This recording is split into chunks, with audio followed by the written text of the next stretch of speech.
the role of fat in the human organism and deceptive local symptom complexes.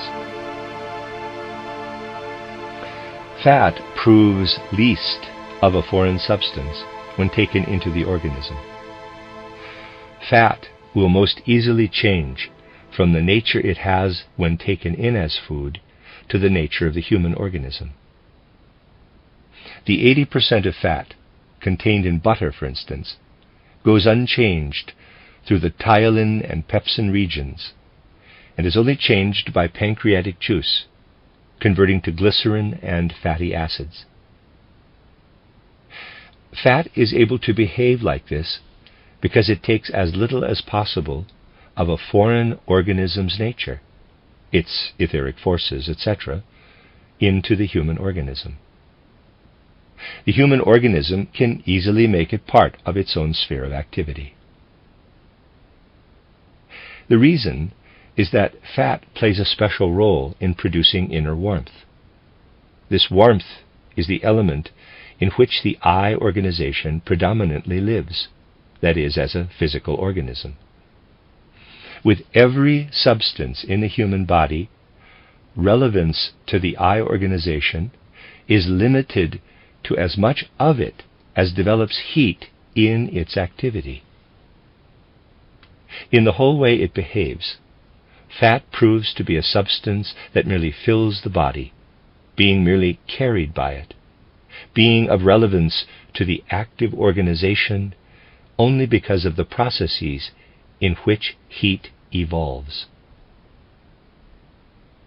Fat taken for food from an animal organism, for instance, will take nothing but its ability to evolve heat into the human organism.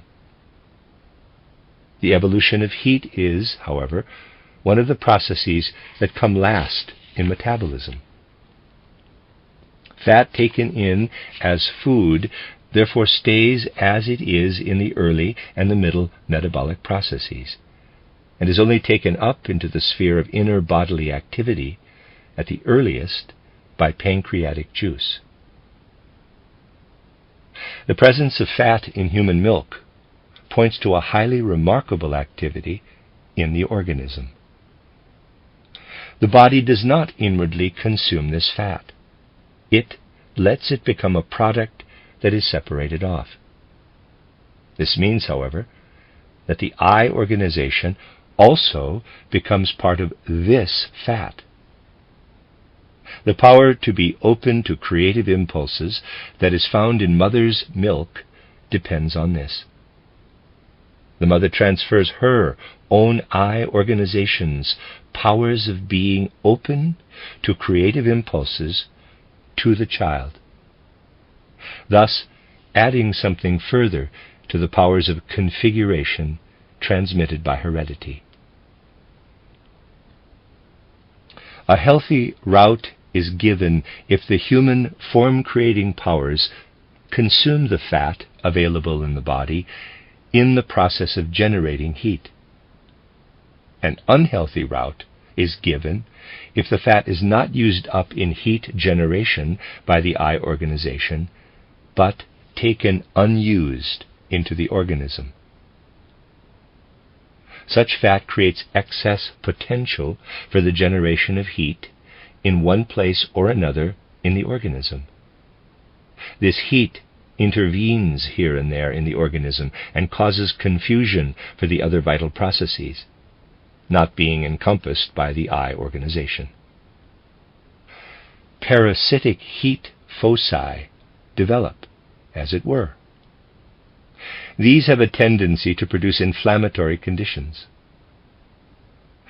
The genesis of such foci must be seen to be due to the body developing the tendency to produce more fat than the I organization needs for its life in inner warmth. In a healthy organism, animalic, astral forces produce or take in as much fat as can be converted to heat processes by the I organization. And in addition, the amount needed to keep muscle and bone mechanics in good order. in this case the warmth needed for the body, will be produced. If the animalic forces provide too little fat for the eye organization develops a hunger for warmth. It has to draw the warmth it needs from the activities of organs. This causes them to become friable and stiff in themselves, as it were. The processes they need become sluggish. One then sees pathological processes developing here and there, and we have to discern if they are due to a general fat deficiency. If the opposite is the case, and there is excess fat content, as already mentioned, so that parasitic heat foci develop, organs are taken hold of in such a way that they become excessively active. This creates tendencies to excessive food intake, overloading the body. It is not at all necessary for this development to take the form of the individual concerned becoming an overeater. It may be, for instance, that too much substance is taken to a head organ as part of metabolic activity in the organism, being therefore withdrawn from the abdominal organs and separating off processes.